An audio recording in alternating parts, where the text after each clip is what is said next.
Hello YouTube, this is the Mysterious Producer coming at you with my predictions for the Season 3 face-off between George Washington and Napoleon Bonaparte. Now, I do not care if you guys agree with my opinion. I would love to hear your counter-arguments in the comments below. This is just my own perspective with a little bit of history mixed in due to, well, I like talking about this kind of stuff.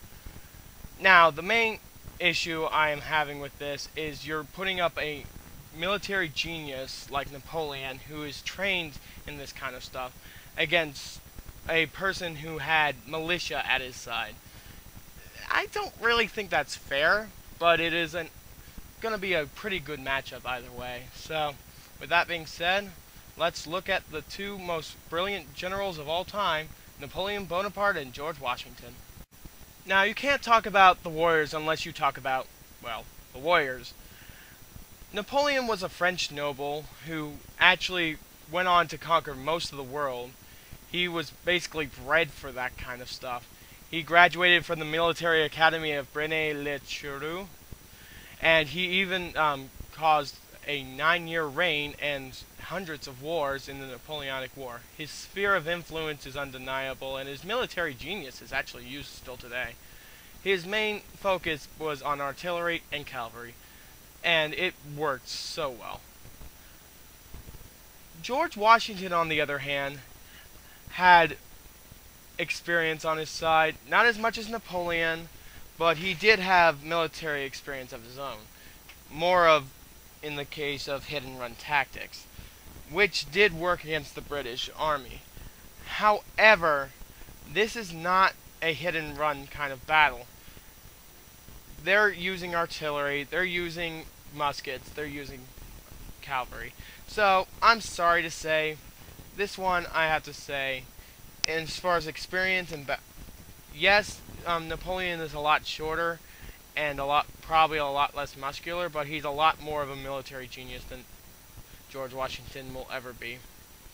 So, as far as the warriors go, I would go with Bonaparte, because he's much more of a military genius than George Washington will ever be, or ever was.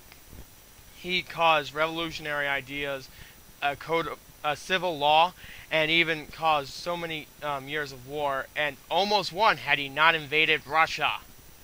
So, since this is not taking place in Russia, I'm hoping, I'm going to have to give the edge to Napoleon. But heck, let's look at the weapons too. Napoleon is coming in with a saber, the main weapon it can both be stabbed and slashed, and is curved so it gives a maximum amount of impact. George Washington had I don't even want to pronounce that kind of blade, which is more like a rapier, which is very common for a nobleman of his stature. Now, to be honest, this sword, like the rapier of the French, were not meant for slashing, and you can't say that Napoleon or George Washington had armor, so I can't say that's true. So, George Washington, I'm sorry, but because Napoleon's can be slashed and stabbed, I have to give it to him. Plus, from the design of it, I guarantee it's going to lop someone's head off. And I guarantee someone's going to die more quickly if your head's cut off than if you stab somebody through the neck. Sorry, Washington, but the edge goes to Napoleon.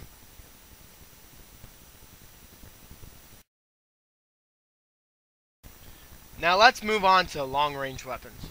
Yeah, I'm surprised that there's only 3 weapons for this battle, but that's the kind of battle they did at the time. No one really dealt with mid-range weapons, because they both had bayonets.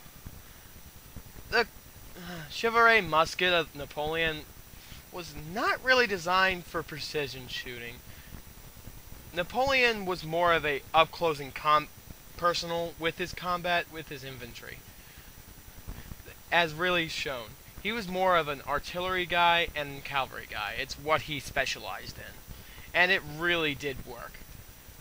Although the cavalry has a 69 caliber musket, it was used for over 100 years. So it really did show its capabilities in battles. The George Washington's army used a brown bess, which was the standard musket for the British Army for over 100 years. And unlike the other musket, this is a 75 caliber musket, which means it has more stopping power. Granted, it makes it a lot less accurate because for every action there's an equal and opposite reaction, which means there's a lot more kick to that. But I still have to go with the brown bess because it has a lot more firepower, and because that's really what George Washington's army was based on. With the Napoleon's army, he more or less specialized in artillery and cavalry. His musketmen were not meant to actually kill people, but to be cannon fodder. So, sorry guys, but this one goes to George Washington. And finally, we head to the special weapons, the one that everybody's been dying to see, the cannons. Now, as I've already said, Napoleon based a lot of his strategies around the cannon. His 8-pound cannons were legendary and really, really well made. He had specialized people firing them because he didn't want to hit his own guys.